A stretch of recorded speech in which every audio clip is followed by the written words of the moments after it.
Hello? Oh, Tom? Jack? Jack, what is there, a red alert on or something? Am I calling too late? No. It says that the hours are later here. Are you okay? Is everything all right? Not really. Hey, Tom, I need some help. Why do you think a speechwriter's gonna fix it? Do you think that's the only problem? If I did, would I be calling you? Look, I'm sorry I missed your presidential campaign. I just thought it was nuts. It looks like the voters agreed with you. Maybe it was crazy. Anyway, now I'm supposed to be running again for re-election to the Senate, you know, and people aren't giving anymore. No, they are giving, but maybe I just don't want the money. I don't have anything to say. I feel tapped out. Well, get away from there. It's a snake pit. It's a hall of mirrors for narcissists. Get a long way away. Oh, I wish. But it's impossible right now. No, come on. It's always like that. That's always part of the problem. Are you offering me a place? Yeah, sure. You could come over here. Come on over. May not be the White House, but, you know, at least here you're wanted. I'm so glad I came here. I shouldn't have invited him.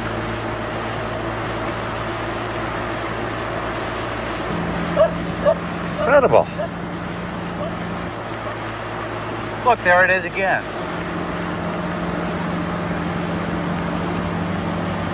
The Middle Ages got left behind on this rock. Time just moved on. There he goes again. That's him, all right. Always enthused and always ready with the right words for all occasions, as if everyone was still waiting for his opinion, as if life itself was one giant press conference.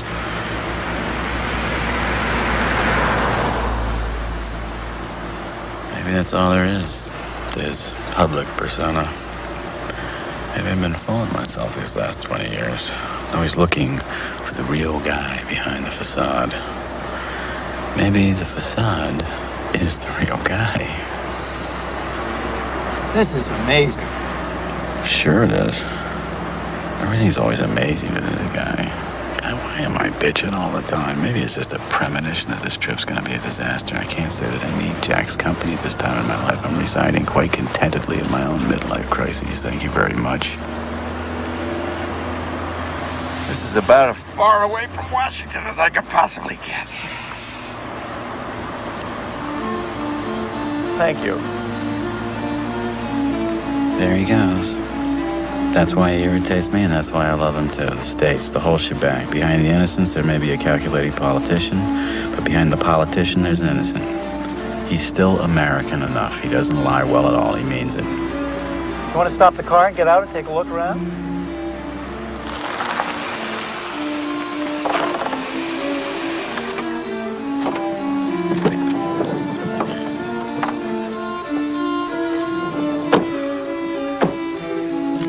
There it is. Mont Saint-Michel. What do you think? Beautiful. Yeah, you want to do something different? You want to walk over there? Walk across that swamp? Yeah, just like our ancestors did centuries and centuries and centuries and centuries ago. You're the one that wanted to do all the walking. Come on, let's go. Maybe your ancestors used to do this. But unless my mother liked me, I don't have a problem.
Yeah?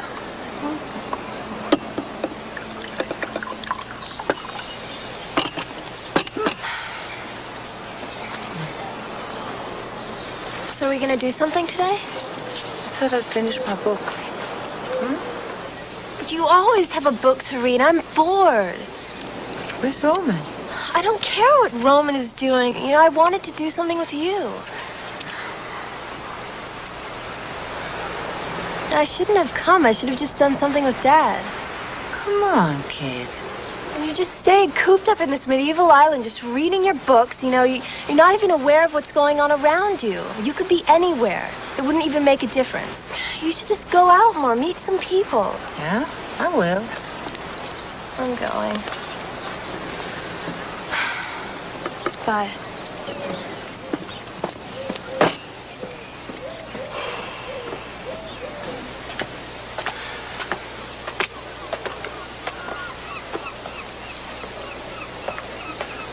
Are you moving to France permanently?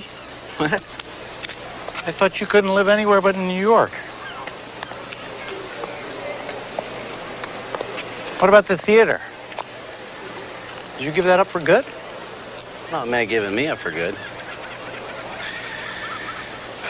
I don't think I'm enough involved in real estate to live in Manhattan. Or any other business, some other hustle, you know? I lived in New York when I was young inside of it. My friends and I were more interested in our work than in our investments. We weren't invidious, we were nurturing. And then, you know, alimony, the IRS, being denied the right to parent my own child, custody. They brought reality in, and hey, who needs it? You know, when Richard Nixon got on that chopper in 1972, I think the fight went out of all of us, didn't it? The big business took over and set the agenda, and boy, when you buy into big business, when you buy into that, man, you got to emancipate yourself from your morals, or you live a life of squeamishness. Is this our same old argument? I lost my morals, did I? Just automatically by going to work on things and staying inside the system? Well, Jack, you're taking me a little personally. I was talking about myself. I was saying that I got a little squeamish, you know? You know, I know a lot of people that work at a lot crasser jobs than you do, and they're happy, you know? They're happy, they're healthy, they're not depressed, they enjoy the material blessings. Me, I couldn't handle it. I couldn't stand it. I just couldn't. You know, Confucius say of the 39 steps of escape, the best one's flight, so I fled. And here I am in France, where I can pull down my pants. I'm enough of a retarded romantic, I guess, to believe that France is still a place where you can get away and think. So I'll stay. I guess. Or I won't. We'll see. This place is like a fairy tale. How did we wind up here? I bet there's some secret plan of yours behind all this. You know, I bet I could say the same thing about you. No, I just thought you might like to come here to discover that precious quality that the world so desperately lacks. Yeah. Vision. Perspective. Perspective, Jack. This is why the dead are placed in the middle of the town among the houses. Death is a part of life, not separate from it. But you will see there aren't enough graves for all the generations of Mont-Saint-Michelien, so every decade or so the bones are dug up so new bodies can be buried here. And since they believed you will need your bones again on Judgment Day, they placed them nearby in the charnel house. Oh, that's disgusting. I like cemeteries. And in the back there, in the church, there is a relic of a saint. What's the relic?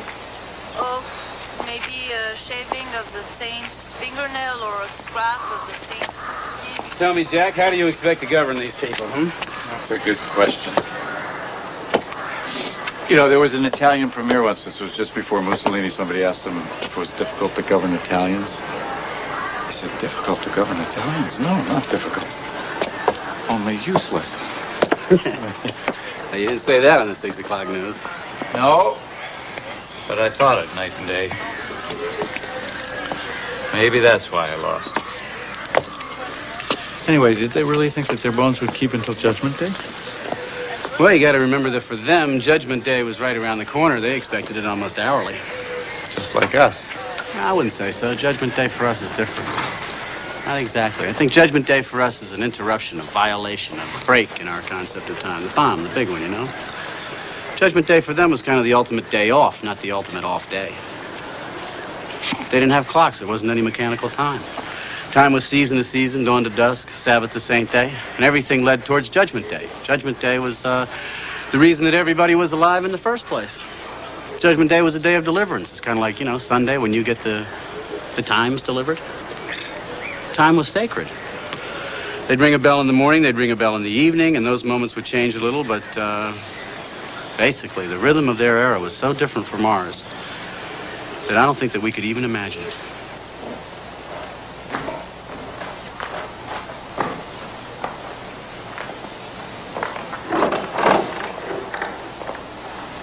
No, I guess we're a little early.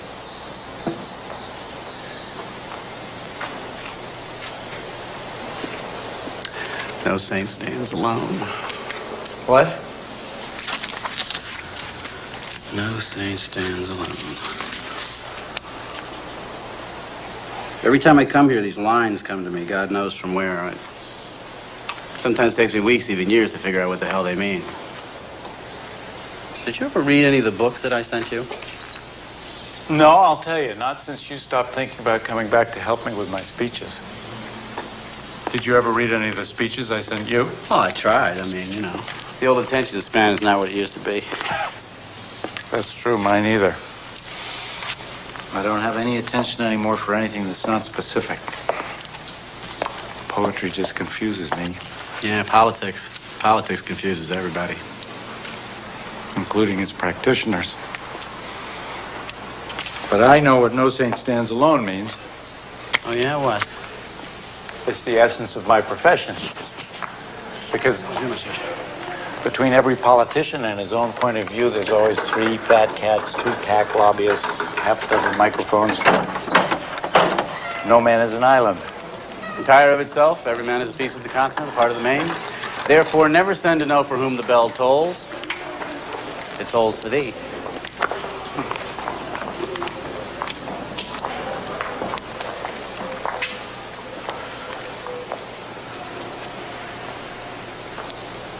Can't you just feel the place watching you? Yeah, it makes you feel pretty small. Yeah, it was supposed to. The individual in the human body was supposed to feel small, dwarfed, denied all independent existence. We lost some of the sense of being all one. But we got our freedom. That's not a bad trade-off, really. I don't know. Still don't know if it's worth it. If we haven't lost more than we've gained, all I ever hear anybody talk about today is themselves. I wrote a poem once. It's titled, "The Stones Speak, I Am Silent." Well, at least you're free to think what you want and do what you can about it. Think of the poor guy who had to carry the stones up the hill to build this place. He didn't have any say in his life at all. Or try running for office someday. You won't feel so bad. Someone else sets the agenda. Someone else sets the schedule. Somebody else decides what you can say and what you better not say. Talk about losing yourself. People have been known to forget their own names. Maybe you're too smart to be president. Yeah, a television correspondent told me that once. What'd you say? I got a little steamed. I said American voters want their leaders to be dumber than they are. They figure they'll do less harm that way. And that it's an expensive form of cynicism. You said that on TV? Yep. Maybe not so smart after all.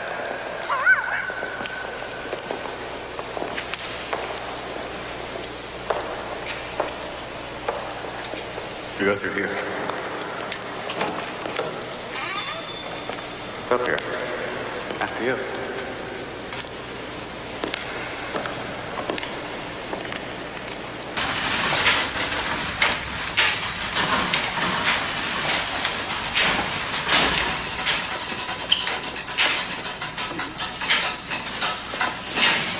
Look at this, look at this, look at this. This thing has been functioning for hundreds of years. Since before the beginning of modern times. Yeah, but this is different from the kind of time you were talking about before. Sunrise to sunset, Sabbath to Sabbath, isn't it? This is mechanical time, isn't it? You bet it is, you bet. I sometimes think that this clock, this machine, is what constitutes humanity's first real break from the world of nature. Wouldn't you say so? Hello? The clock did much more than that. It became the model of the cosmos. And then they mistook the model for the real thing. People got the idea that nature was just a giant clock, not a living organism, but a machine. That's exactly what I've been trying to tell this lunkhead. Exactly, word for word. Maybe you recognize him. Jack Edwards?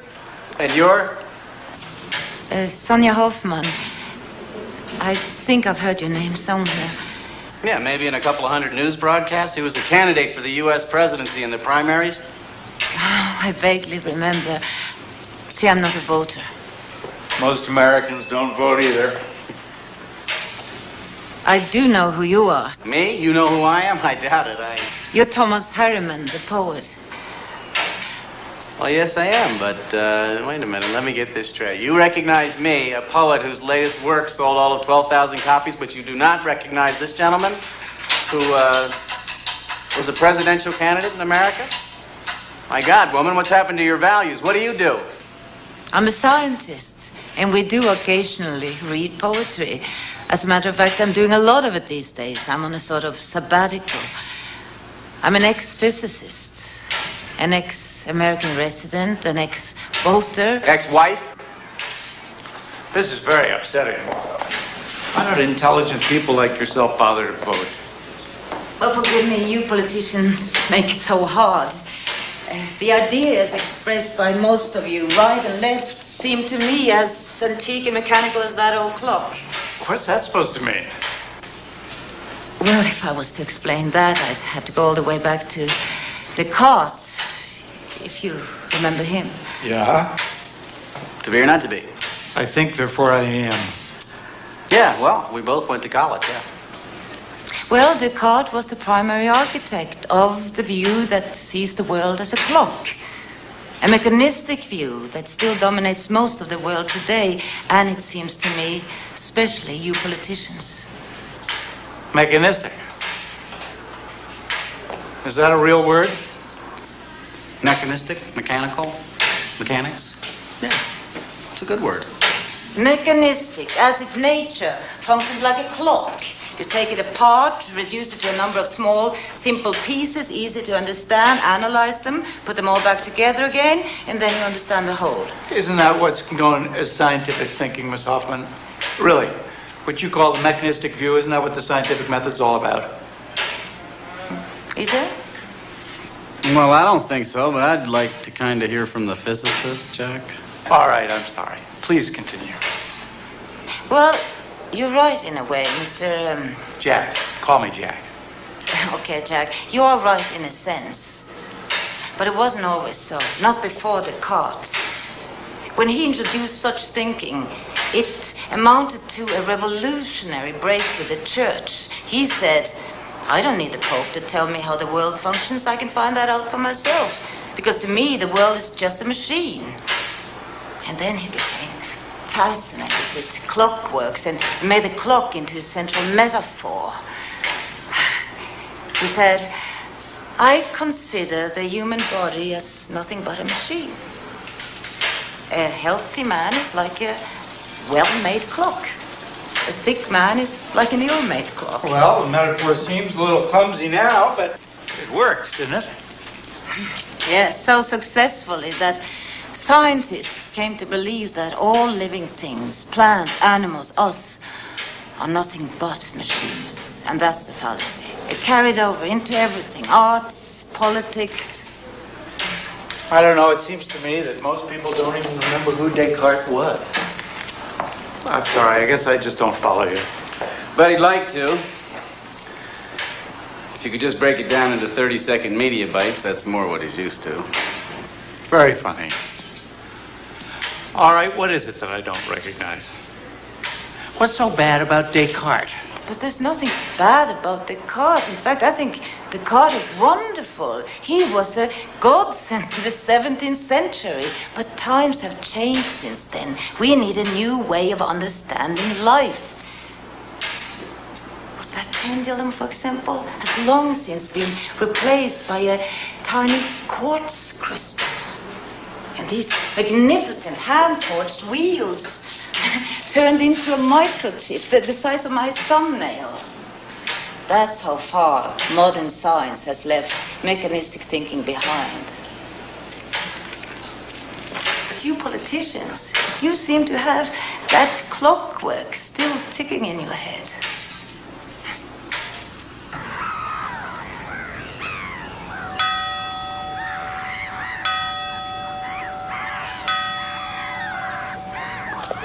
Keep on going, Sonia. Don't stop. Who knows? You may just have that vital piece of information that we Pauls, venal and stupid as we are, have been missing out on all along. Well, there you go, thinking in terms of pieces. Pieces are all we get of the picture, only fragments. Come on, give me some examples.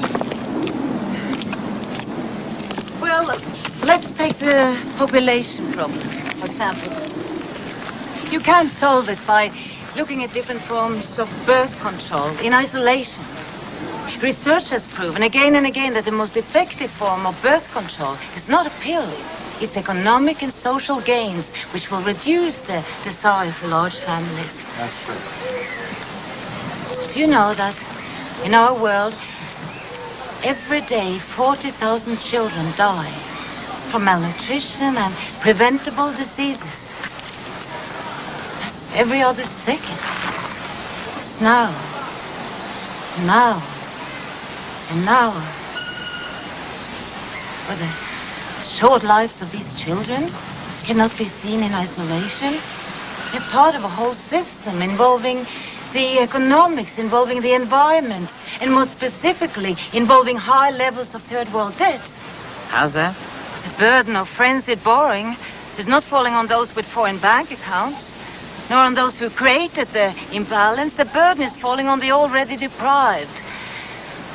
3 years ago, President Nyerere asked the question, must we starve our children to pay our debts?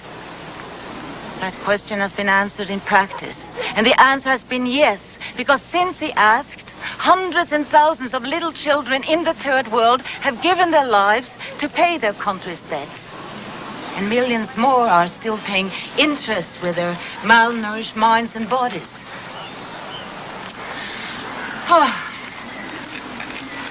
Take Brazil. Do you know that they are destroying the Amazon rainforest at the rate of 1 football field a second? No. Why? They're trying to pay their national debts with cattle and land speculation. They don't even have time to sell the timber, so they're setting fire to the woods. And our barren forests are one of the main causes of the global warming, the greenhouse effect. And in the meantime, we are pouring our money into the arms race. See, you cannot look at one single of our global problems in isolation, trying to understand it and solve it. Of course, you can fix a fragment of a piece, but it will deteriorate a second later because what it was connected to has been ignored. We have to change everything together at the same time.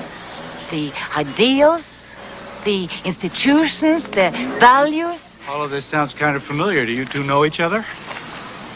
Is this a setup?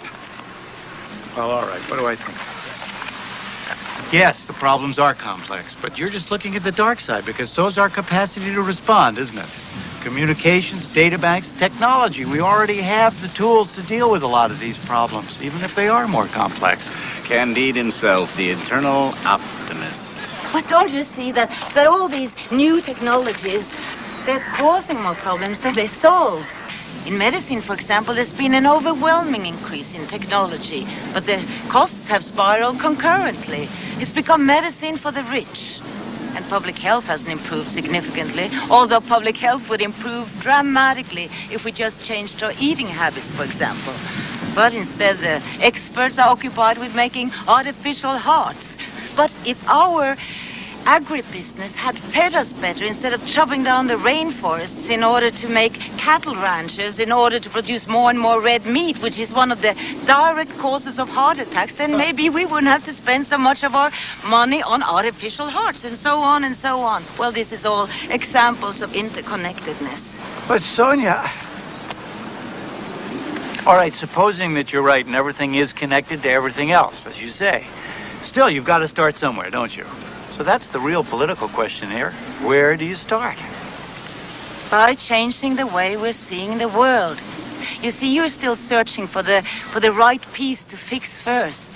You don't see that all the problems simply are fragments of one single crisis, a crisis of perception.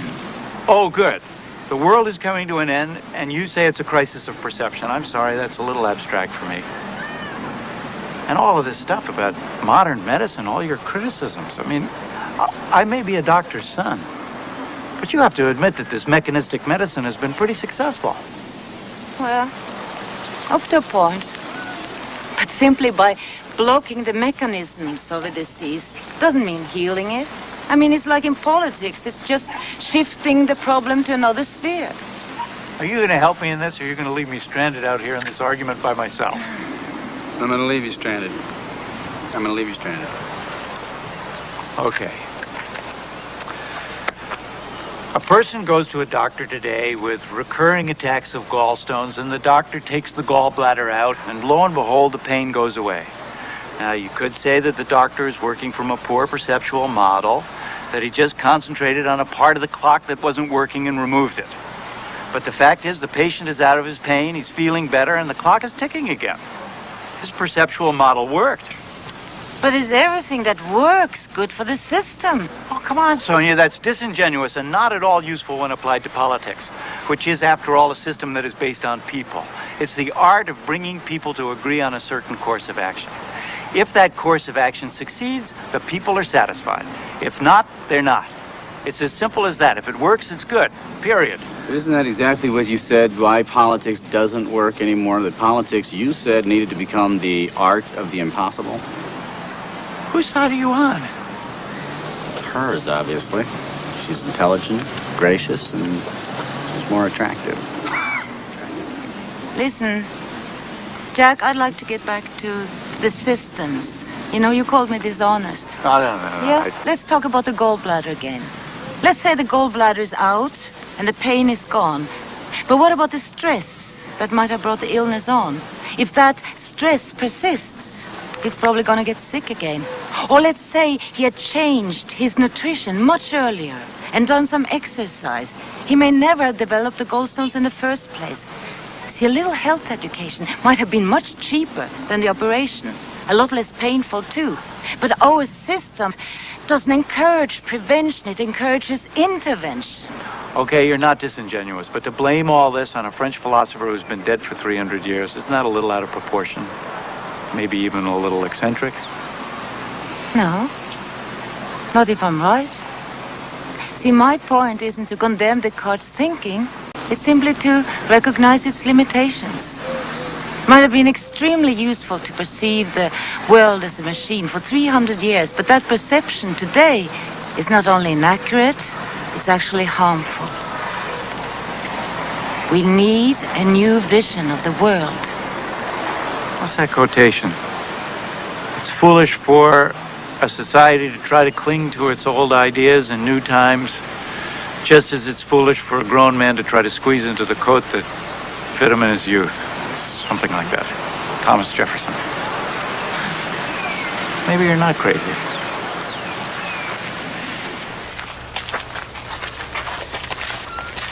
I don't know, Sonia. This new vision of the world might just be some sort of millennium madness, some kind of St. Vitus's dance through the mind as we approach the year 2000. No, everybody's aware now. We can make ourselves extinct at the press of a button. And we're soiling every square foot of land, sea, and air. That water looks clean, but it's not, is it? Not really. Nothing is. The English Channel is one of the most polluted bodies of water in the world. And the oysters around here are famous, aren't they? Soon they won't be safe to eat. Not only that, this water is radioactive, contaminated by a nuclear plant a few miles from here. Yeah, I read about that too. Politicians can read. They know all about these things, and some of us think about them every day. I know I do. But we have to deal with a different set of constraints, different kinds of interdependence than the ones you're talking about. If, let's say it turns out to be true, that what you said is true. Cattle are brutally treated, loaded up with chemicals, too much red meat is bad for you, and the landscape's being wrecked by overgrazing. Let's say all that turns out to be true. So for good health and 100 other reasons, I help enact a tax on the consumption of red meat. The way we tax tobacco to make people think twice about that kind of consumption. What a wonderful idea. We could do cancer and heart research for the revenue. Yes, and I'd have 50 lobbyists pounding on my door while 100 different meat producers, political action committees poured money into my opponent's campaign, and my switchboard was lit up all day long with calls from senators and representatives and governors of all the meat-producing states. But okay, Sonia, just for you, let's say that I take all that on. As Sam Rayburn said, every once in a while, a man ought to do something just because it's right. But if, on top of that, I come out against a few weapons programs and try to do something about acid rain and sponsor a bill supporting increased funding for solar energy, you know what? By the next election, anybody who would run against me, and I mean anybody, would have the combined funds of all those people to defeat me, and he would, too. And I'm not even saying it's wrong. Because when you get that far out in front of public opinion, that's the way they let you know. So I do what everybody else does, from the lowliest congressman right on up to the President of the United States. I pick a few crucial issues that I think are crucial, a part of your whole, and I persist and persist until I get somewhere if I'm lucky. And for the rest, I mark time. I wait. I go along. I trade off. But this is why I don't vote. Excuse me, it's what we've been talking about. You get people to eat less red meat, and then you do something like paying off the farmers, buying up surplus butter and subsidizing its price. So if we don't get a heart attack one way, you'll just find another way to give it to us. Well, I agree with you. We wouldn't contradict each other, or we wouldn't contradict ourselves so much if we didn't do things piecemeal. But, you know, there's something a little scary, maybe something even a little cruel about your theoretical exigency here. I mean, are you going to be the one who tells everyone what's good for them? Are you going to tell a farmer that there's something wrong with the goals that he and his family have pursued for generations and then, what, just shut them down? You know, maybe we are beaten up all day long by private interests, but at least our government is now stays close to what people perceive to be their needs. Look, the world changes faster than people's perception of it. Would it be a challenge for a great political leader to bridge the gap, to inform, to allow us to feel responsibility? Anyway, the people don't trust you politicians anymore. At your last election, only 50% of them even bothered to vote. Yeah, getting them back would really require a politics of the impossible. What a great campaign slogan. Where were you when I needed you? I'd vote for it. Oh, good. I get the poet vote. Well, politics of the impossible. Yeah, you might get my vote, too. Great. Add to that the support of all well-informed but non-participating women living on medieval islands, as Mel Victor is.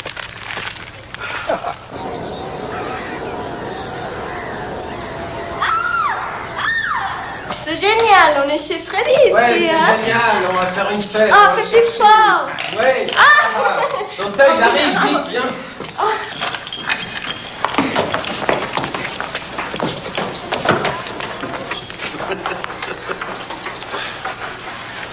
Why does that make me angry? Oh, Probably because they don't want to have anything to do with us. They don't believe in us. There isn't really any reason why they should, Jack, except their own eventual aging. Nah, I don't even notice where they are. They think this is the movies, but this room is absolutely contemporary. Everybody's got a torture chamber now. I don't even notice. Are you going to say this is part of your crisis of perception, too?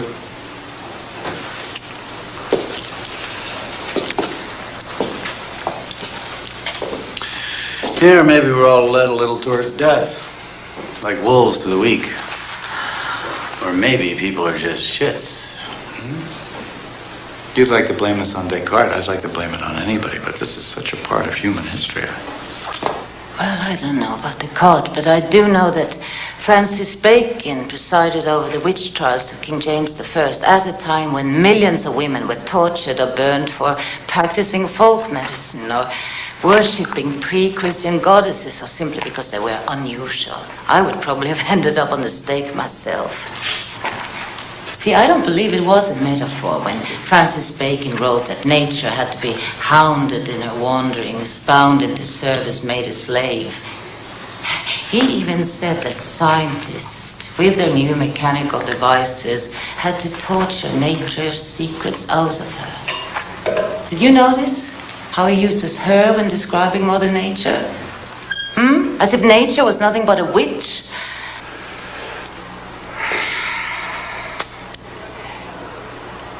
Yes. It's actually fair to say that this room represents a crisis of perception. But this room was here for a long time before Descartes and Bacon. Violence goes on no matter how mankind understands the world, doesn't it? And exploitation. Of course, we'd all like to think it would be different if we saw things differently. But hasn't modern science, technology, business done exactly what Francis Bacon preached? Tortured our planet. Didn't we just implement the old patriarchal idea about man dominating all? I don't know, Sonia. Let me be the devil's advocate here for a minute. How much have we really tortured and hounded the planet? I mean, you could say not much compared to what the ice ages did to the world, for example. And who says that nature can't cope? We're all scared to death about the disappearing ozone layer, but we only started studying ozone levels about 10 years ago. It could be that these so-called holes in the atmosphere have been appearing and then disappearing again since the beginning of time. Couldn't it? Could be that nature has a healing mechanism that we don't even know about. It could be that this hysteria about ultraviolet rays is nothing more than that, just hysteria. That's exactly what he said about the German forests only a few years ago. And look at them now. More than half of the trees in the Black Forest are dying. We can't explain it away any longer. We simply cannot take the risk. And right here around this island, the tides are slowing down.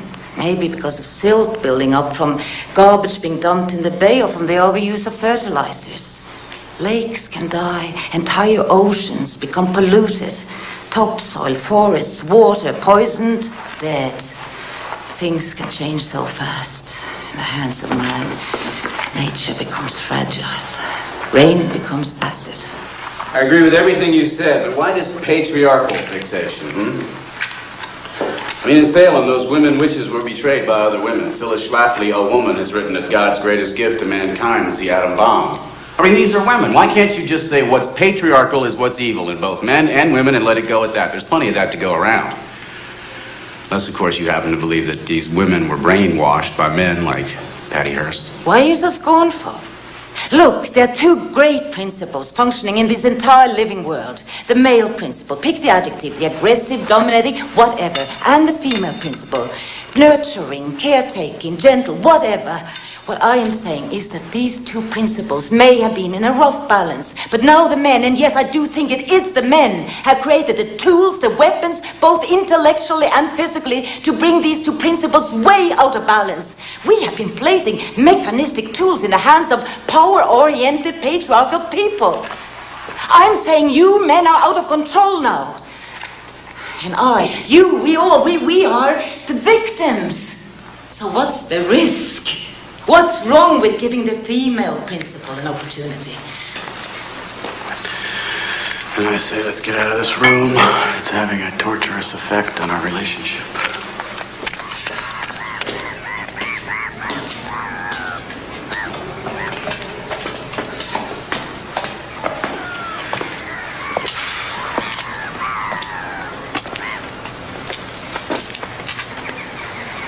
Look, Sonia, I'm sorry if I ruffled your feathers down there. I just, you know, I'm a failed husband, so I'm a little too sensitive about all that stuff.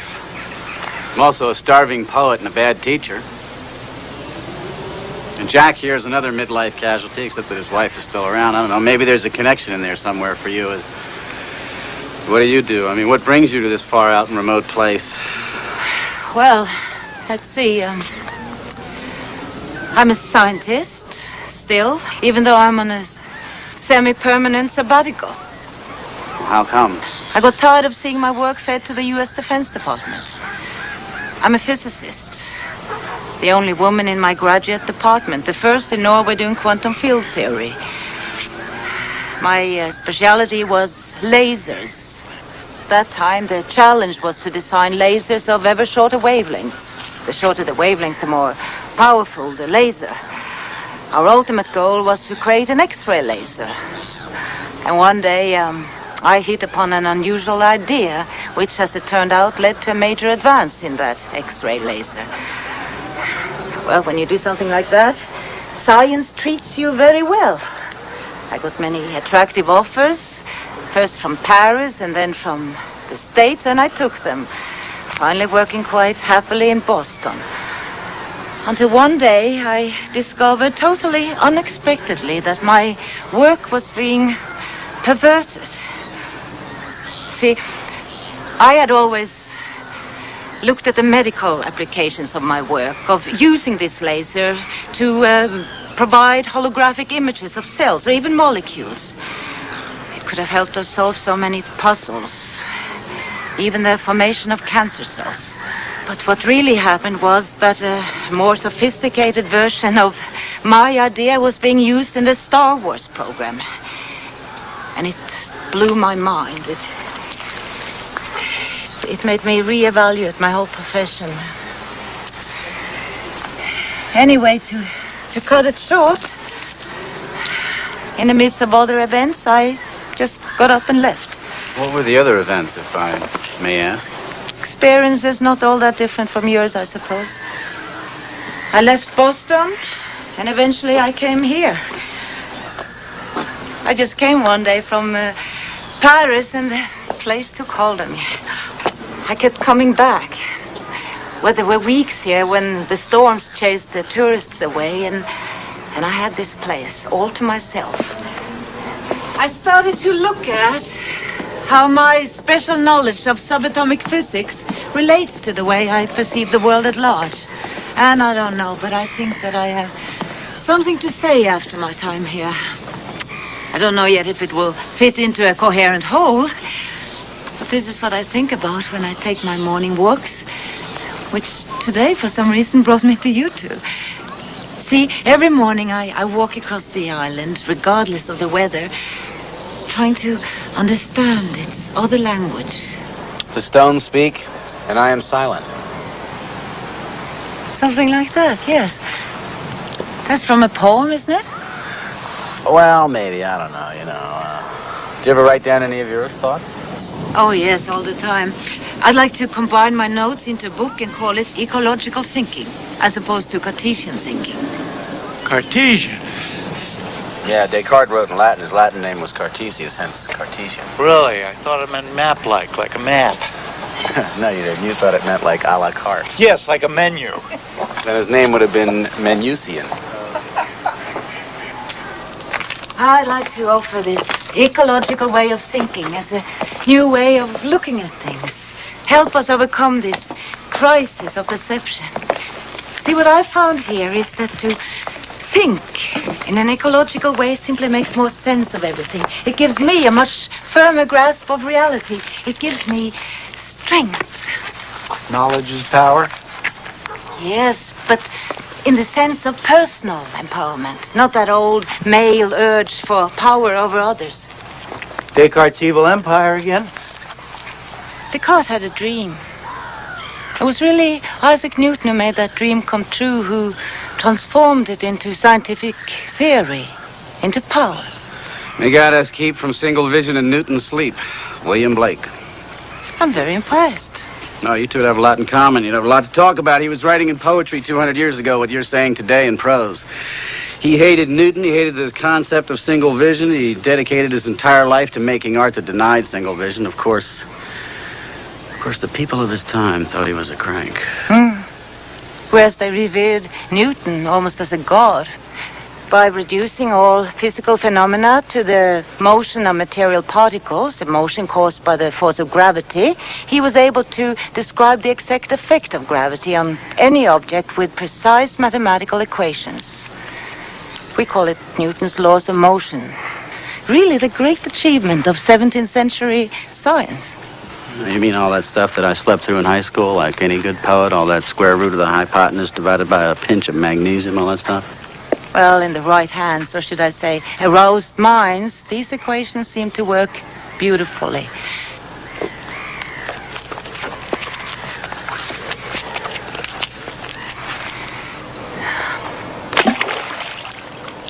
I could use Newton's equations to calculate and explain every motion of that throw, from the ballistic curve to the ripples in the water. See, this was a feat so impressive for the time that Newton's mathematical system immediately established itself as the correct theory of reality, the ultimate laws of nature.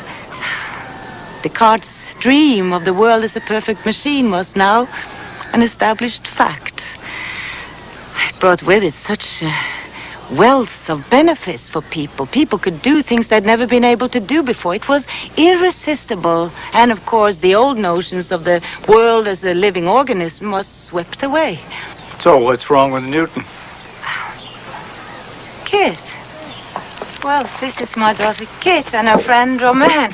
Kit, this is Thomas Harriman. How you doing? And this is Jack... Jack Edwards. Yeah, Jack Edwards. Nice to Hi. meet you. Hi. What do you think of this new ecological view of your mother's? That's okay. Kit is utterly bored hearing me talk about it. Yeah. Well, we're gonna go. Nice meeting you. Nice meeting Yes, you. nice meeting you. See you later. Have fun. See you later.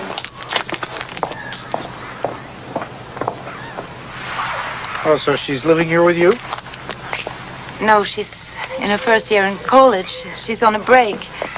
But right now, yes, I think she's utterly bored living here with me. I understand that. I have two of my own. Yeah, I have one. You know, it's no accident that Turner painted light when he did. Or that light became the inspiration of the Impressionists. The nature of light became an obsession with the physicists too. See, none of them could visualize how the light of the sun reached the earth. Why? What is the nature of light? To understand the nature of light, you have to know what matter is made of. I thought it was made of atoms. What's an atom? Well, Newton thought it was small, solid particles. But that's not what scientists saw when they observed atoms for the first time. What they saw was totally unexpected and shocking. You mean when they discovered that atoms were made up of even smaller particles, a nucleus with electrons whirling around it? Not only that, they were moving in relatively vast regions of empty space. That's what shocked the scientists up. Atoms consist mainly of empty space. What does that mean, vast regions of empty space? Atoms are tiny. Yes, they are. This is what's so hard to visualize. See, the size of atoms is so far removed from our ordinary sense of scale and proportion that it's extremely hard to get a feeling for the relative sizes and distances of their particles.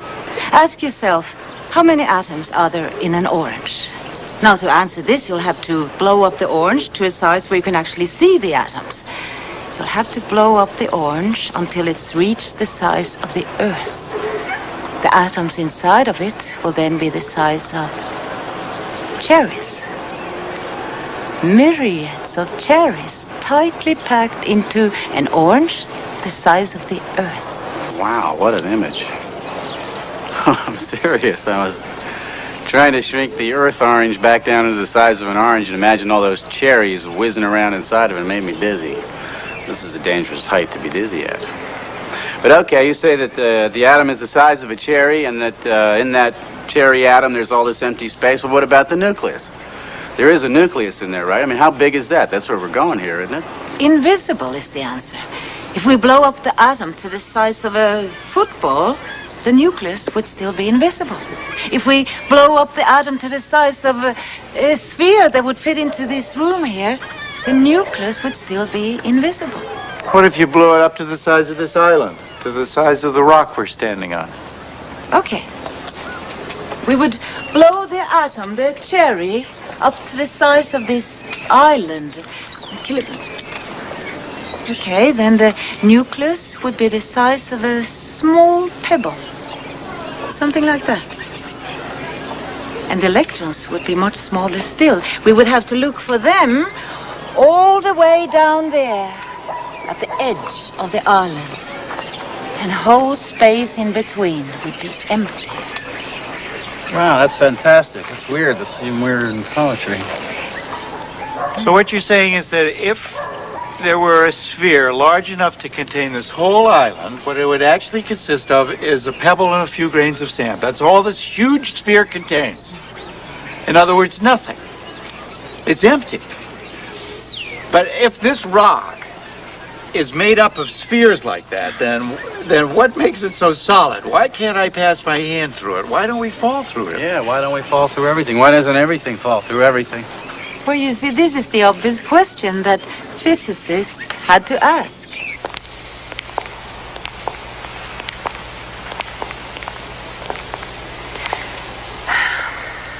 Now remember that all the Newtonian concepts were based on things that could actually be seen, or at least visualized. But what they were now finding in this strange and unexpected world were concepts that could no longer be visualized. And when they went on battling with this absurd phenomena of atomic physics, they were forced to admit to themselves that they didn't have a language, not even an adequate way of thinking to describe their new discoveries. They were forced to think in entirely new ways in terms of radically new concepts. To understand why matter is so solid, they had to question the conventional ideas about the very existence of matter. And after many frustrating years, they were forced to admit that matter does not exist with certainty in definite places, but rather shows tendencies to exist. Tendency? What the hell does that mean? Now, let's say we want to observe an electron out there. Now, we cannot say that it is in a definite place. We can rather say it has a tendency to be out there in the front rather than in the back. Or here to the left rather than over there to the right. In scientific language, we actually don't speak about tendencies. We speak about probabilities. I seem to remember voting for a bill in the Senate that gave some physicists a lot of money for a detector that they said would tell them exactly where an electron is. Were we being gypped? Not at all. The strange thing is that when you actually make a measurement of the electron, it is in a definite place. But between measurements, you cannot say that it is in a definite place, or that it has traveled a definite path from one place to another. You mean when you want to measure it, it just sort of shows up? Yeah. Oh, kind of like out-of-work actors or presidential candidates like Jack Edwards. What do you think? What do you think? Hey, tough guy. Yeah. My knees hurt. Okay, let me get this straight. You measure it and the electron is there. It shows up. that Tom said. But in between measurements, you can't say for sure that it's in a definite place, or even that it went on a definite path from one place to another. So how does it go from here to there? It moves, doesn't it? No. You mean it stays in the same place? No. Well, wait a minute. Either the electron moves or it doesn't move. Well, you can't say that. Well, are you getting a feeling now of what these physicists felt? You see, an electron doesn't move from place to place, and it doesn't stay in one place either. It manifests itself as probability patterns spread out in space. And the shape of these probability patterns changes with time, something which might seem like movement to human perception. Are you saying that the electron sort of gets smeared out over a large region, and then when you measure it with the measuring gun, it collapses into a small point? You got it. You see, all subatomic particles, electrons, protons, neutrons, manifest this strange existence between potentiality and reality. So at the subatomic level, there are no solid objects. No, there are not. Well, if there are no solid objects at the subatomic level, how are there solid objects at any level? That's the amazing thing. This simple question, what makes this rock so solid, goes way beyond our power of imagination. I mean, I cannot explain this to you in visual terms. Of course, I can do it in mathematical equations, but there's no metaphor for it. How can you live in a world that's unmetaphorical? I mean, you have to perceive reality in some way. I mean, this is solid. Okay. Let's take an atom from within this granite, a silicon atom with its 14 electrons. Now, the probability patterns of these electrons arrange themselves like shells around the nucleus, each shell containing several electrons. Now, within the shells, the electrons are everywhere at the same time, so to speak. But the probability patterns that resemble shells are extremely stable and very hard to compress. Matter is solid because probability patterns are difficult to compress. That's as good as it gets. So I was right to sleep through Mr. Giddis's physics class. That little model he made out of Tinker Toys with sticks and balls, that was wrong, right? Right, wrong. Yeah, it's a lousy visualization, but then no one did it any better. If the doors of perception were cleansed, everything would appear as it is, infinite. William Blake.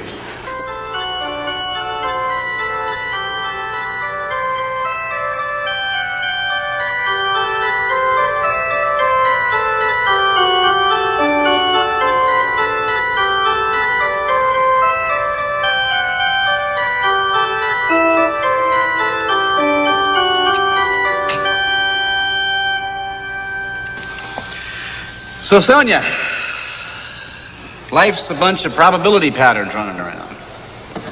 Probability patterns of what? Of interconnections. What? Well, what I'm trying to say is that these probabilities are not probabilities of things, but probabilities of interconnections. See, Jack, that's what she was trying to tell you. See, we tend to think of subatomic particles as some kind of small billiard balls or small grains of sand. But for physicists, a particle has no independent existence. A particle is essentially a set of relations that reach outward to connect with other things.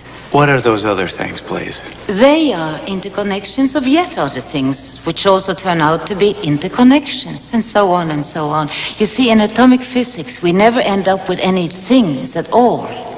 The essential nature of matter lies not in objects, but in interconnections. Everybody knows the chord. It's the third, the most basic of harmonies. Carries with it a very distinctive feeling, no?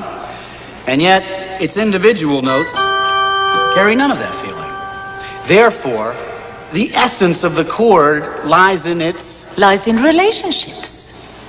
And the relationship between time and pitch makes melody.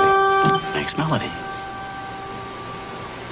Relationships make music.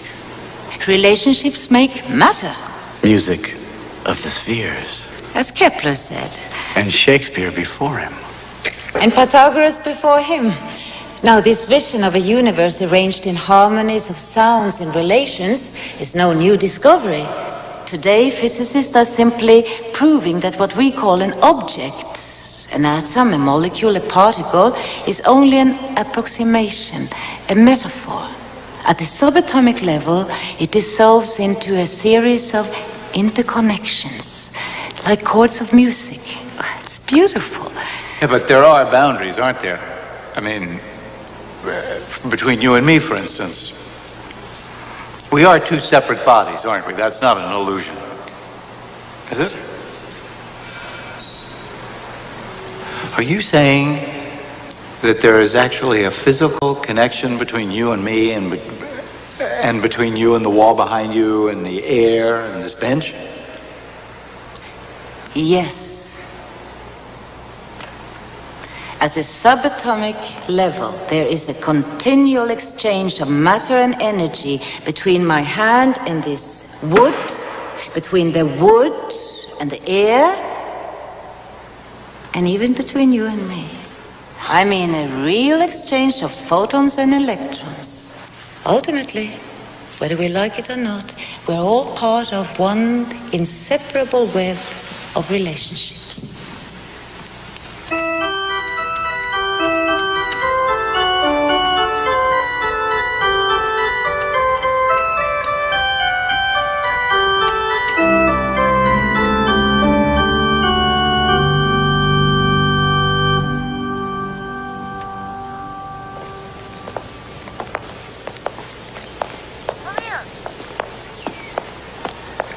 How does all this explain light? Yes, finally. Light. Now, light doesn't need a medium, because although it travels in waves, it also travels as particles. Light is both particles and waves? Yes. But the particles of light, which we call photons, are of a very special kind. Unlike other particles, they never stand still. They never speed up, they never slow down. They always travel at the same speed, the speed of light. And the waves are not ordinary waves, like water waves. They are abstract patterns of probabilities, traveling in the form of waves. Patterns of relationships like everything else. Exactly. I get it. Well, I don't get it, but I get it. Let there be light. And like light, a great variety of other high-energy particles, cosmic rays, bombard the Earth.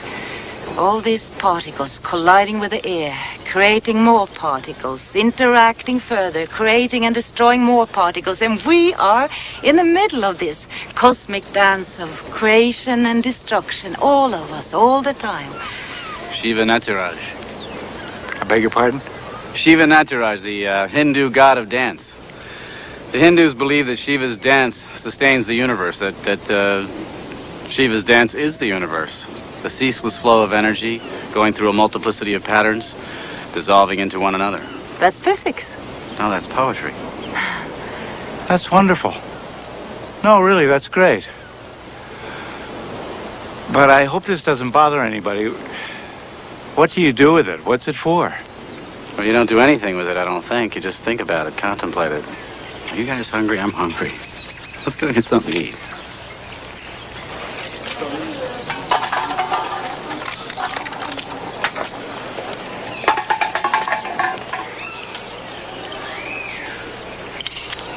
How can they do that here? I mean, how can they do that anywhere? It's your fault. What? Well, okay, it's not your fault. It's physicists' fault. They made the bomb. You can't blame littering on the bomb. Why not? The bomb made the whole planet disposable. Littering is an expression of powerlessness. Like, hey, what difference does a little more crap make? It's all going anyway. Kaplowy, you know? Maybe you're right.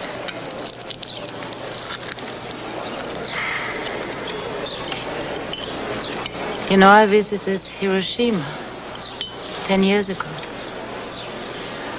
I went to the museums. I saw the photographs of devastation. I went to the Peace Park, looked at all the monuments. Statue of a mother with a baby. Statue of a goddess enveloped in paper cranes. Big peace bell.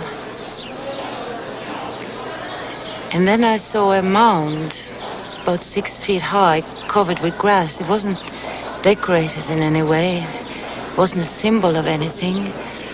No monument. It simply contained the ashes of the atomic bomb victims.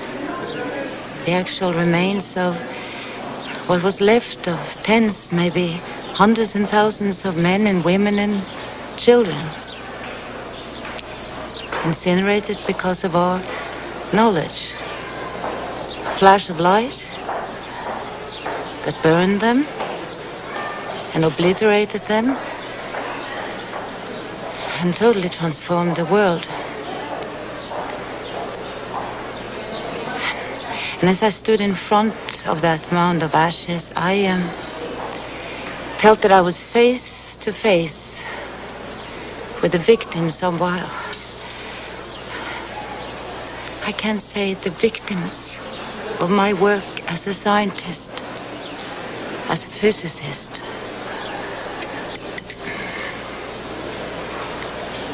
I cried.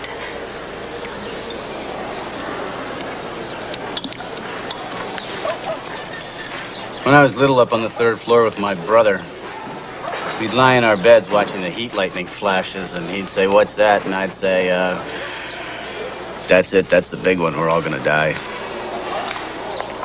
You can't make yourself responsible for Hiroshima, Sonia, just because you do physics. You didn't invent the bomb. And even if you had, somebody else decided to use it, a politician. Oppenheimer said he felt he had blood on his hands, and he did invent it. But President Truman's answer was, who the hell does he think he is?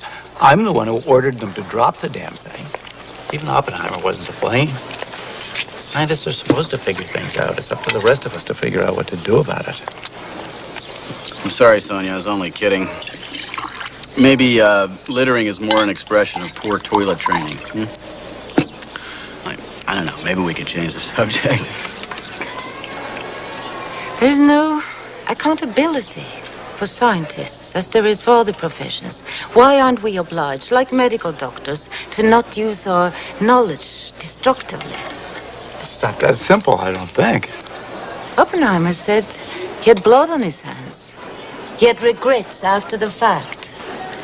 I have regrets because of my X-ray laser. See, I'm responsible for the consequences of my discovery. You know, we never talked about responsibility at the university, not at my time.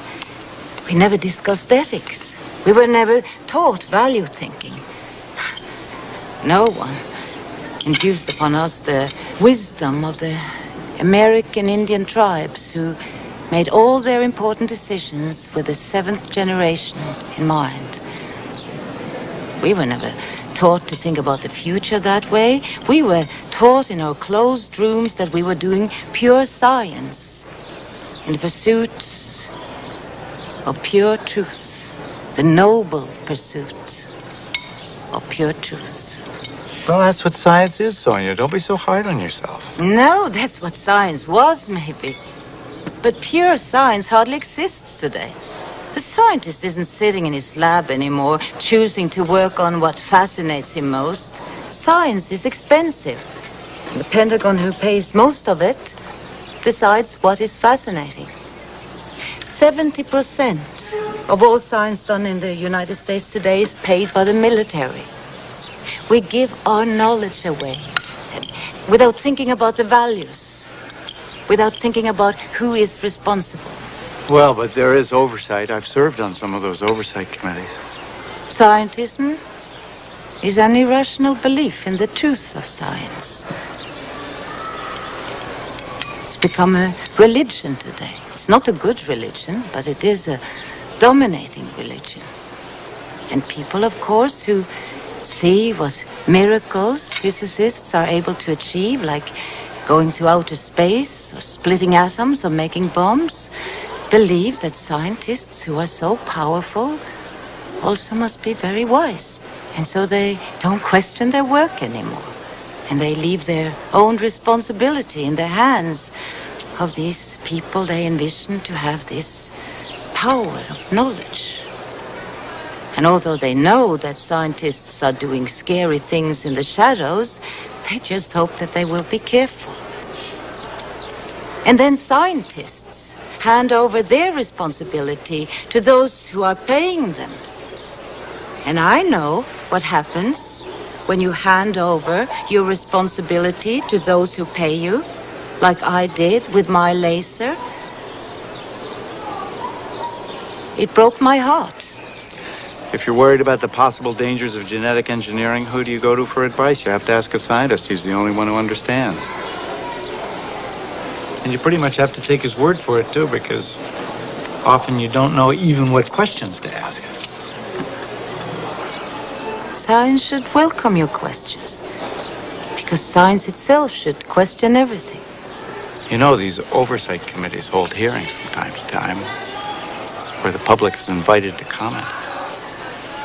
Maybe you should be there. A person like you might be able to do some good. He's still running, only the Terminator can stop him. Should we get the check? I'll pay. Oh, no.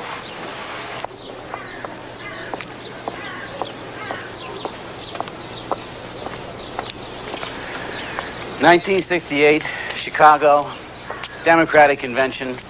The cops are getting ready to charge the demonstrator, and I'm standing there next to this guy who I have never before seen in my life, and I say to him, well, I'm going home.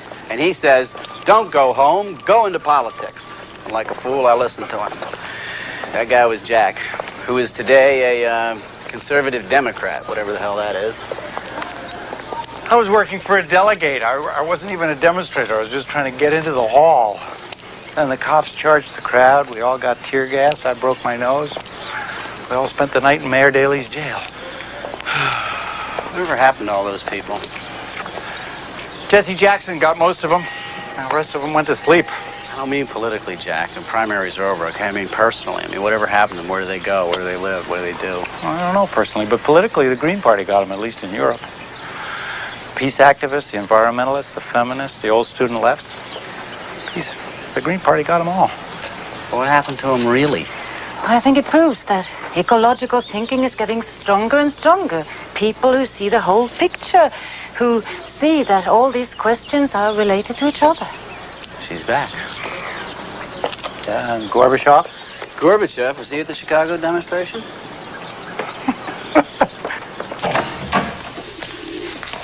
Mom, I thought you were with those men.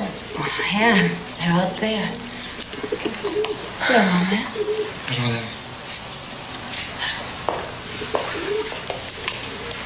We're going to the beach. Changing my shoes.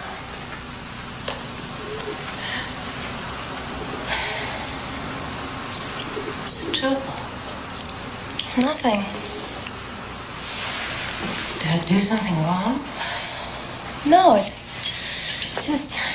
I can't stand you talking about what's wrong with the world and your new vision of reality when what I hear and what I think is that you're talking about your own problems and how you yourself feel disconnected.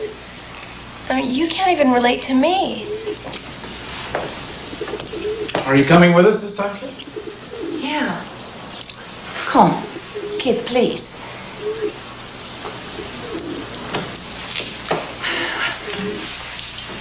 Do you mind if I go?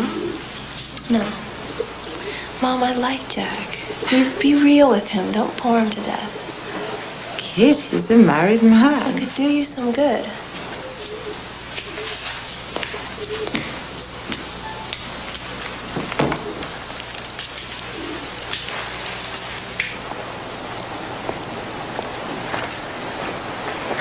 1968, Richard Nixon won the youth vote. 1980 and 1984, Ronald Reagan did the same thing. Majority of Americans are very conservative. You know, I think we are dealing with a historical process that's so deep that even Americans won't be able to resist it much longer. When I look around in the sciences, I see the same patterns emerging everywhere, the same notions of holism, the same thinking in terms of processes instead of structures. It's happening in America too, because once something takes hold in the sciences, it will spread. It always has, whether we like it or not. I'm glad to hear you say that. I thought you'd given up on America.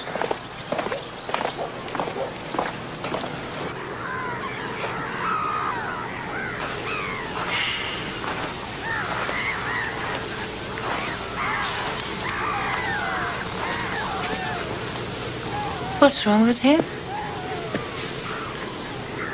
The color has probably caught him. He's a poet. He's got a license to be moody. It's taken him miles from his home, but it's kept him free. So, I sometimes think he can change his thoughts, his point of view about anything, anytime he wants. If he meets someone like you who sees things in a completely new way, he's totally free to go along with it. And should you succeed in really changing his views and win him over, you can be sure he'd sit right down and put those new ideas into a play or a poem, and people would admire him for his flexibility. And you feel constrained by your constituency. Yeah, kind of. They want me to be the good old conservative Democrat they voted for. And basically, that's what I am. Anyway, I'm supposed to represent them. It's not all up to me. It's supposed to be the will of the people that sets the course, and the government that finds the means, the best way to give the folks what they want. Of course, it's all a mess right now. The problems are so complex. There's so much crossover from one problem to another. It's hard for people to even begin to think about them.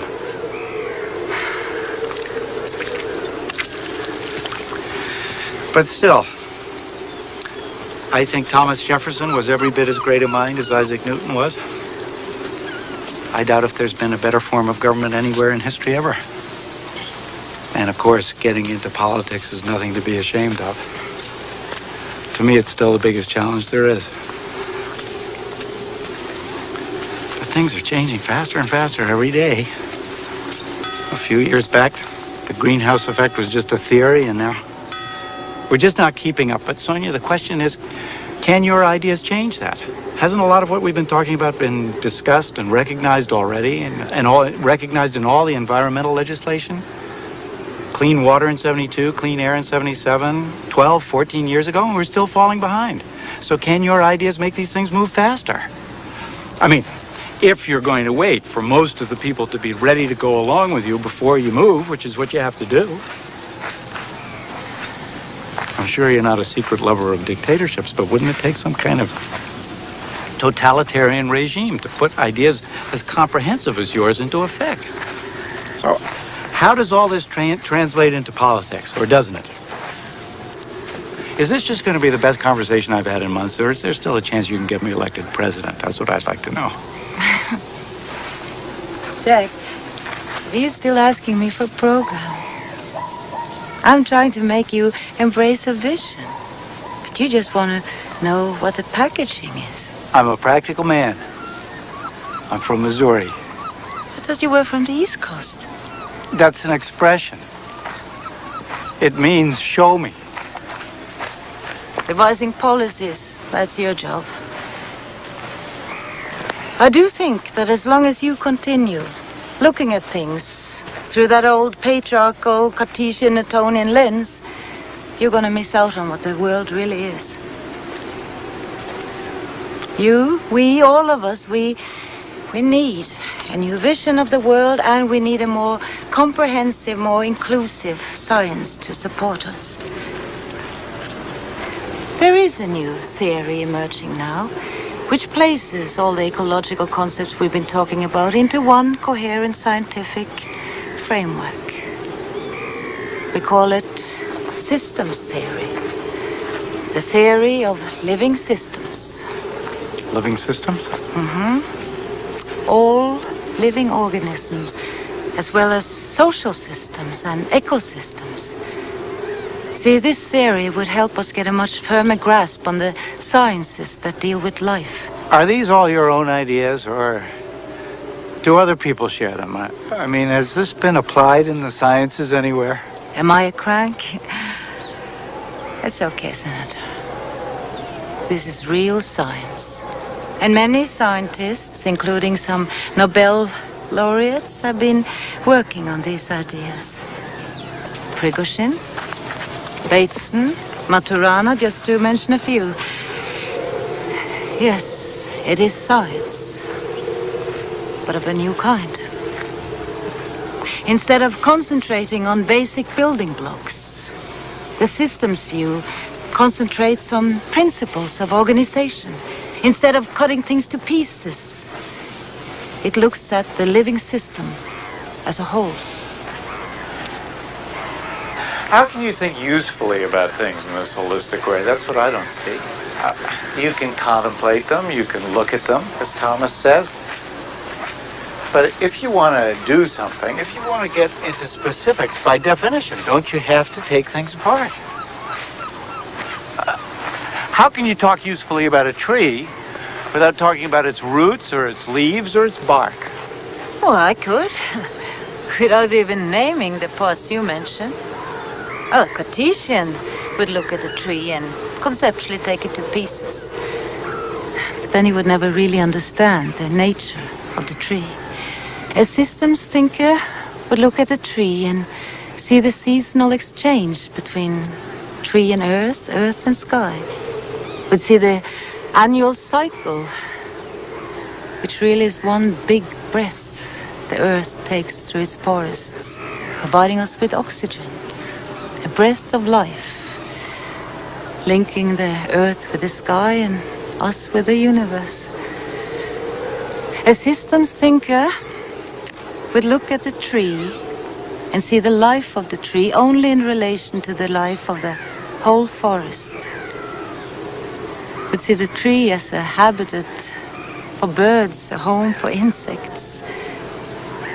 But if you look at a tree and try to understand it as something separate, you will be bewildered by the millions of fruits it's producing in its lifetime, because only 1 or 2 trees will grow from those fruits. So if you look at the tree and see it as a member of a larger living system, that abundance of fruits will make sense, because hundreds upon hundreds of forest animals and birds will survive because of them. Interdependence. And the tree cannot survive on its own either. To draw water from the ground, it needs the fungus that grows at the tip of each root.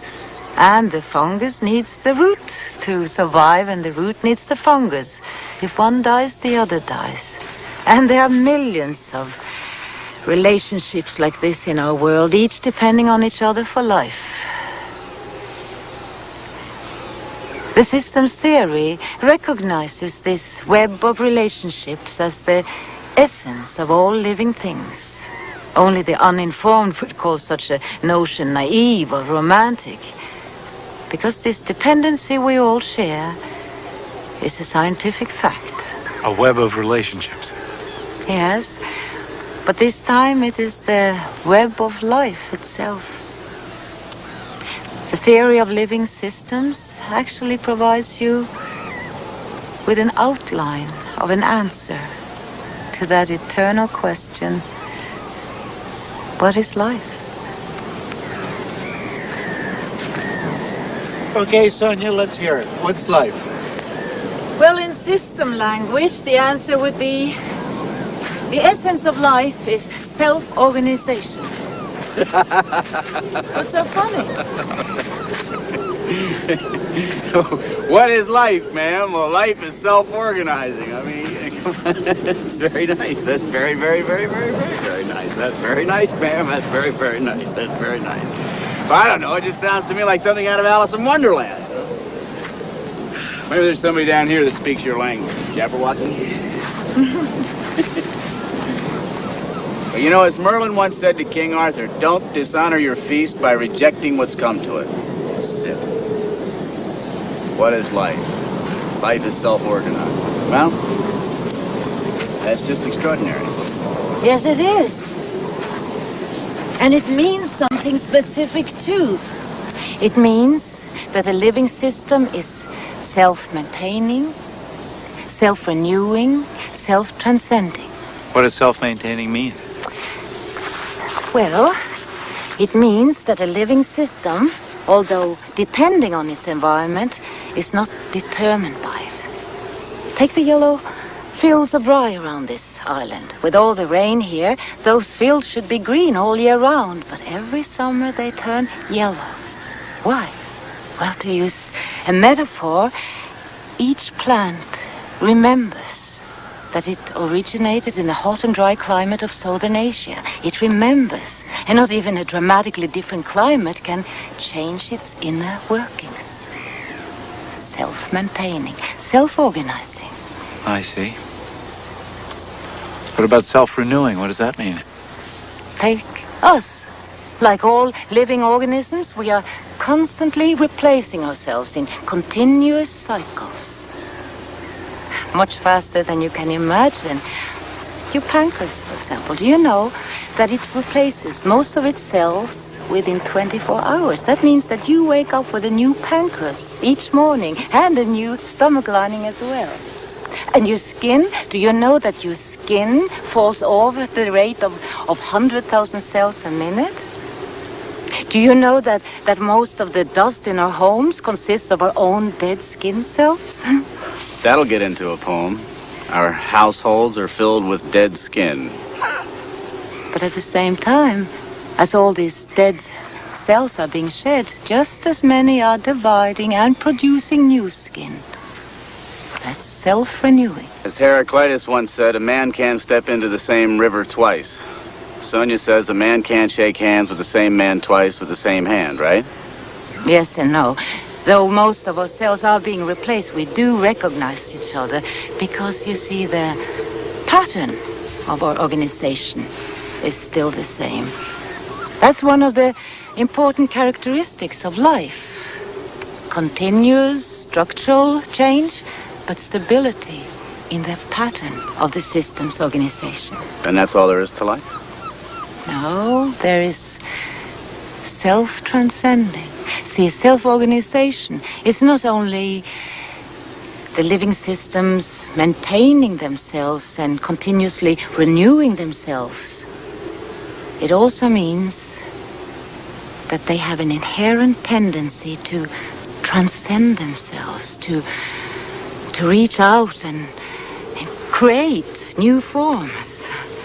See, that is one of the most exciting parts to me, that the basic dynamics of evolution, it's not adaptation, it's creativity. You mean the living systems will evolve just for the hell of it, that they'll sort of go exploring whether they need to for survival or not, so that I'm not so far out of step as I usually suppose? No, you're not. Creativity is a basic element of evolution. Every living organism has the potential for creativity, for surprising and transcending itself. Creating what, for instance? Beauty? Oh, yes. Beauty, too. See, evolution is so much more than adaptation to the environment. Because what is the environment, if not a living system, which evolves and creatively adapts itself? So, which adapts to which? Each to the other. They co-evolve. Evolution is an ongoing dance, an ongoing conversation. We are systems and the planet is a system. We don't evolve on the planet. We evolve with the planet. Wouldn't it be extraordinarily powerful if you could introduce just that one idea into the political dialogue? Yeah, Jack, there might be something in this for you to renew your candidacy. Well, as for Sonia and myself. I bet you're going to say that it was my destiny to come here and meet Sonia and listen to these ideas. What am I going to do about this? I come from a country where they use 40% of the world's resources to support 6% of the world's population, which makes the population so happy and peaceful that we're the world's biggest drug market. Half our teenagers contemplate suicide, and 1 in 5 girls has tried it. Would a systems thinker give nuclear energy a second thought? We're up to our necks in it, and all of its waste. And the most important issue of what you've just been saying is the obsessive pursuit of growth. Now that has to stop. I know. I've been all over this 100 times. Obsessive growth, pathological growth, destructive growth. But how are you going to get anybody to accept it? What am I going to do? Where do you start? We have to give importance to the next generation. And the next. See, it was only when we failed to include them in our scientific theories and in our pursuit of growth that we placed all living systems in jeopardy. Just contemplate that horrifying fact that we are leaving to our children the most poisonous of wastes, plutonium. It's going to remain poisonous for the next generation, and the next, and the next. In fact, it's going to remain poisonous for 500,000 years. We should never have accepted that theory, knowledge is power. We should never have accepted the idea that what's good for General Motors is good for America. We need a sustainable society. One in which our needs are being satisfied without diminishing the possibilities of the next generation. But you're asking me, what should you do? I don't know what you should do. You know what you should do. I know that what worked for me was to come here, be quiet, and take one thing at a time, think one thought to its end. Now that was my first real step. Telling you was my second. You can't pass the buck that easily. How about doing something direct about this? How about helping me? How about joining my staff? What do you mean? I don't know. Finding a way to get these ideas of yours into the political mainstream. You say it's urgent. You say the ideas are practical. I'll give you a chance to prove it. Of course, it'll be frustrating work. You'd have to watch a lot of lying and wheeling and dealing. You'd have to learn how to compromise, too. You'd have to get your hands dirty. Well, I get them dirty the way I want, here. In my ivory tower. Where I can sit and think. The Jack, with his tenacious pursuit of the common good, not to mention his own career, just doesn't seem to understand how an individual can want to get away. A long, long way away. Thousands and thousands and thousands of miles away. So that you can have the luxury of being a voice crying in the wilderness instead of being one of many voices trying to be heard over the clamor. Believe me, I can appreciate being here. I can understand why that'd be nice. I see the pedestrian nature of political work, but look, if you're going to say no, don't say anything. Just think it over.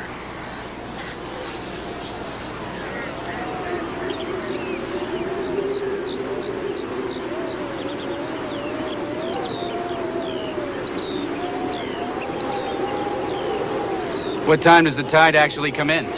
It'll be soon now. It's going to reach its all-year high today. You can go closer.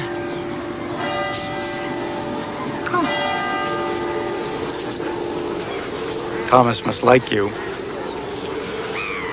He doesn't usually have this much time for other people's ideas, do you? Well, not yours, maybe. No. That's not nice. Yes, I like her. I like you. Yes. A lot of guts.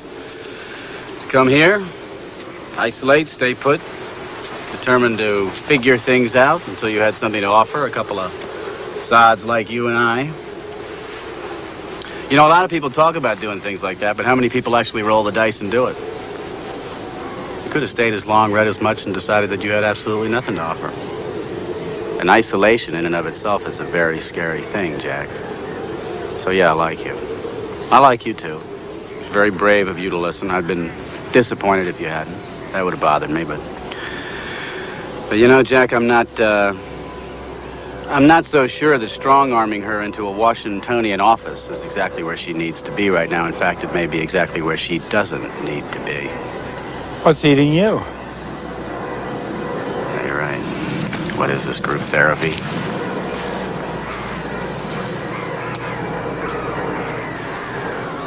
All of this is covered in water when the tide comes in, isn't it?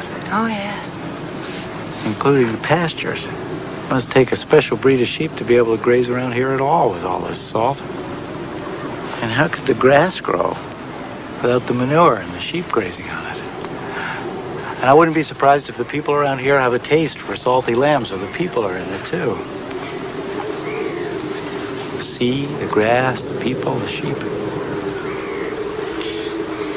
You asked me what the lobster is weaving down there with its golden feet. I tell you, the ocean knows this. You say, who is the Asidia waiting for in its transparent bell? I tell you, it's waiting for time, like you. You say, who does the Macrocystis algae hug in its arms? Study it. Study it at a certain hour in a certain sea, I know. You question me about the wicked tusk of the narwhal, and I respond by describing to you how the sea unicorn, with a harpoon in it, dies. You inquire about the kingfisher's feathers, which tremble in the pure springs of the southern shores. I want to tell you that the ocean knows this, that life in its jewel boxes is endless as the sand, impossible to count, pure, and the time among the blood-colored grapes has made the petal hard and shiny, filled the jellyfish with light, untied its knot, letting its musical threads fall from a horn of plenty made of infinite mother of pearl. I'm nothing but the empty net which has gone on ahead of human eyes, dead in the darknesses, of fingers accustomed to the triangle, longitudes on the timid globe of an orange. I walked around like you, investigating the endless star. And in my net during the night, I woke up naked. The only thing caught? A fish. Trapped inside the wind. Pablo Neruda. Pablo Neruda! Does that remind you of anything? Walked around investigating the endless star? Isn't that what you do, Sonia? And in my net during the night I awoke naked. Isn't that what you do? Don't you take your net and throw it out into these far out places of quantum physics and systems theory? And don't you find that the only thing you ever catch is your own self back again? Like a fish trapped inside the wind. Where are the other people in your system, Sonia? The ones you love. What about these tourists here that we feel so superior to? Aren't they too like fish trapped inside the wind? And I don't know, maybe even the feeling's more terrible for them because, you know, they don't have words to describe it. So tell me, Sonia, where are all of us in there? The real people with their qualities, their longings, their weaknesses. Where are you inside there, Sonia? Where's Kit? You know, scientists can tell us what life's internal metaphors are, whether they're computer chips or clocks. Politicians can tell us what forms our lives should take. But, I feel just as reduced being called a system as I do being called a clock. Life's just not condensable. You know, one group of people uses one set of words to change the world, and another set of people come along with a different set of words to change it, and I don't mind, you know, it's all the same to me. I don't mind a bit. It's like the seasons changing. And I like you. I like your timorous courage. I like the fact that you want to make the world a better place. God knows it could use it. And I like my silly friend Jack, who's crazy enough to think that he wants to be president of the United States. And as for me, don't mind me, I'm a fool. But remember, life feels itself. Life feels itself. Differently, perhaps, than all your words for how to manage it. And even with the best intentions in the world, you'll go wrong if you forget that life is infinitely more than yours or my obtuse theories about it. Healing the universe is an inside job. And you've helped me. And I love you. And I love you too. I love you both. Water. What a day! What a day!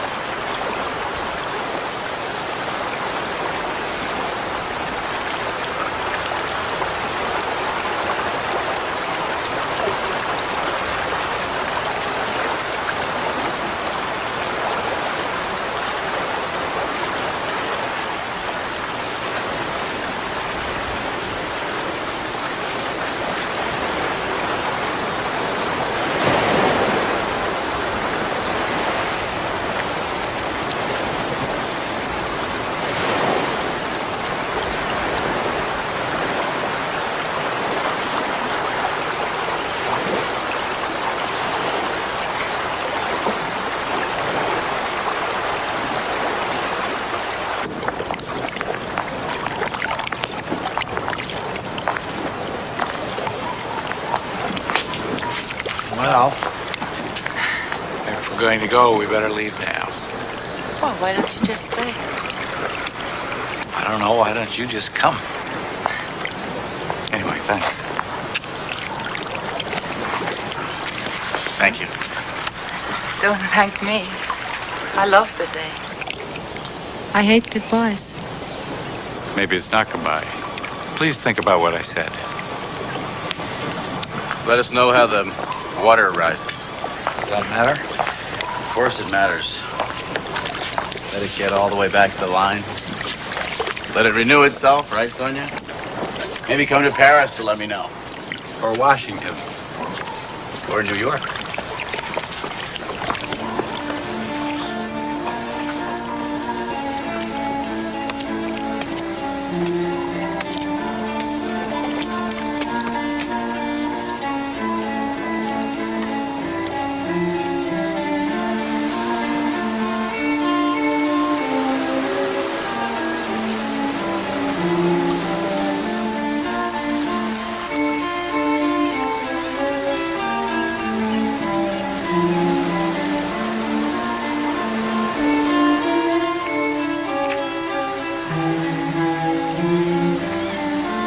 Where are the other people in your system, Sonia? The ones you love.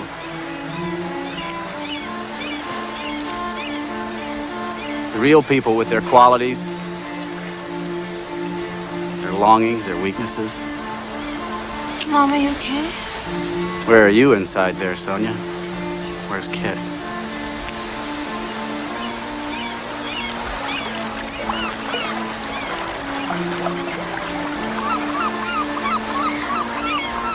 What are you thinking?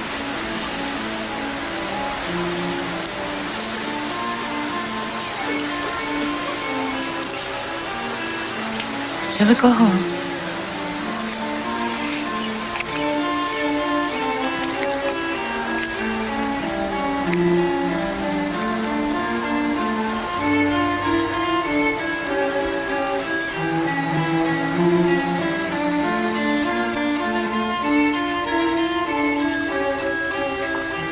I feel like my long weekend in France has just come to a close.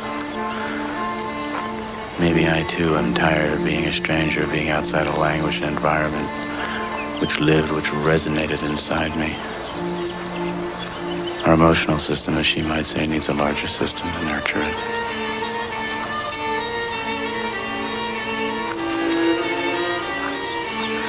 Doesn't make any difference. You're locked in with the people you know. You need to belong somewhere. She's right, of course, about damn near everything. Even the parts I didn't understand felt right. So, should I just go with it? Is this one of those turning points?